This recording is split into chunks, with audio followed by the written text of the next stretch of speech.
Hello guys, welcome to my YouTube channel. তো আজ 6 তারিখ মানে সোমবার। আমি স্নান টান করে তাড়াতাড়ি কাজকর্ম শেষ করে নিয়েছি, পুজোও দিয়ে নিলাম। আমাদের মোটামুটি এই গোয়াতে এসেছি 1 সপ্তাহ হয়েছে, এখনও সেরকম গোছানো হয়ে উঠতে পারিনি। এদিক ওদিক কিছু জামাকাপড় ছড়িয়ে ছিটিয়ে রয়েছে, সেইগুলি একটু গোছাচ্ছিলাম। এখন তো মনে হচ্ছে যতই গোছাচ্ছি তাও কাজ শেষ হচ্ছে না। একার হাতে মানে দুজন মিলে, আমি আমার হাজব্যান্ড দুজনে যতই করি তাও হচ্ছে না।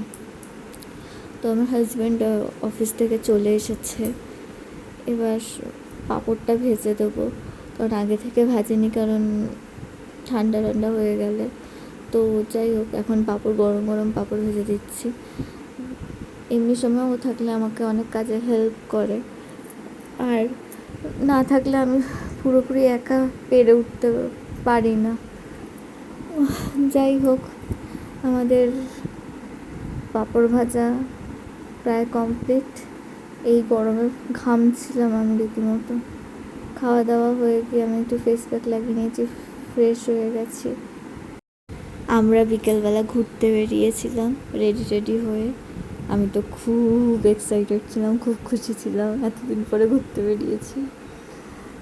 যাই হোক, খুব খুশি আমি।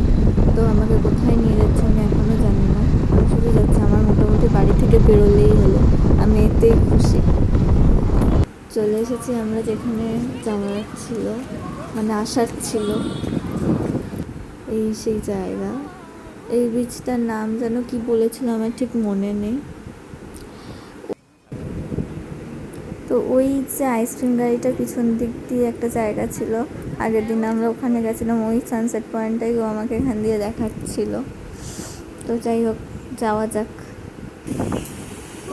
এত সুন্দর জায়গায় এসে আমার মনে হচ্ছে আমি এখানেই বসে থাকি। আর একজন হাই তুলছিল।